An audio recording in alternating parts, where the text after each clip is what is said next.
The town of Hollow Creek was draped in fog. It clung to the sides of the Appalachian Mountains and filled the valley. The air was thick with it, heavy with the scent of pine needles and damp earth. It was a fitting day for a funeral. The mourners huddled together, their faces drawn and pale. They stood around a freshly dug grave. At the head of the grave sat a simple wooden coffin. The name Samuel Harper was etched into the wood. The preacher droned on about life and loss. His words were lost in the fog. The only sound besides his voice was the soft whisper of the wind through the trees. It seemed to carry a mournful tune.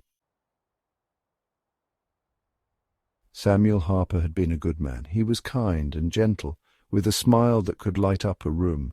He had a way with animals. It was almost magical. He could calm the angriest bear and soothe the most frightened bird. Stories of Sam's encounters with wild animals were legendary in Hollow Creek. They whispered of the time he saved a pack of wolves from a wildfire. They talked about the day he nursed a wounded hawk back to health.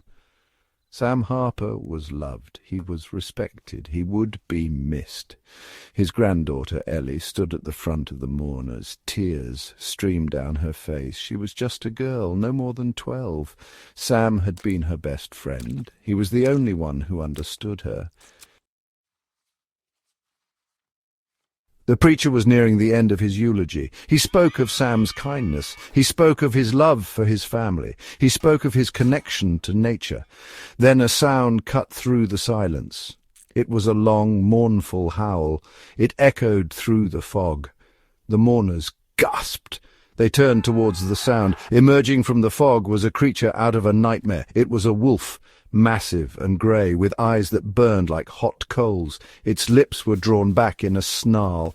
Panic rippled through the crowd. People shuffled backward, whispering in hushed tones, but no one dared to move. No one dared to breathe. The wolf continued to approach, its gaze fixed on the coffin. Ellie felt a chill run down her spine. She knew that wolf. She had seen it once before. It was the alpha of the pack that Sam had saved from the wildfire. It was the wolf Sam called Ghost. Ghost reached the coffin. He lowered his head and sniffed at the wood. Then he did something that made everyone gasp. He rested his head on the coffin and let out a long, mournful howl. It was a howl of grief. It was a howl of despair. Ellie watched in horror as Ghost suddenly slammed his paw against the coffin. The force of the blow made the coffin shudder.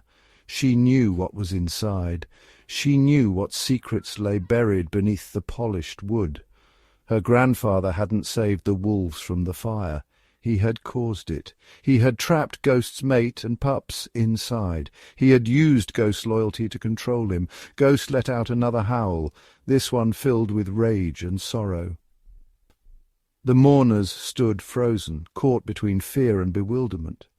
The fog seemed to swirl around the wolf as if the very air shared in his grief. As quickly as it appeared, the wolf turned and melted back into the fog. Silence descended once more upon Hollow Creek. The mourners were left with their fear, their grief. They were left with the echo of the wolf's howl, and Ellie, she was left with the truth.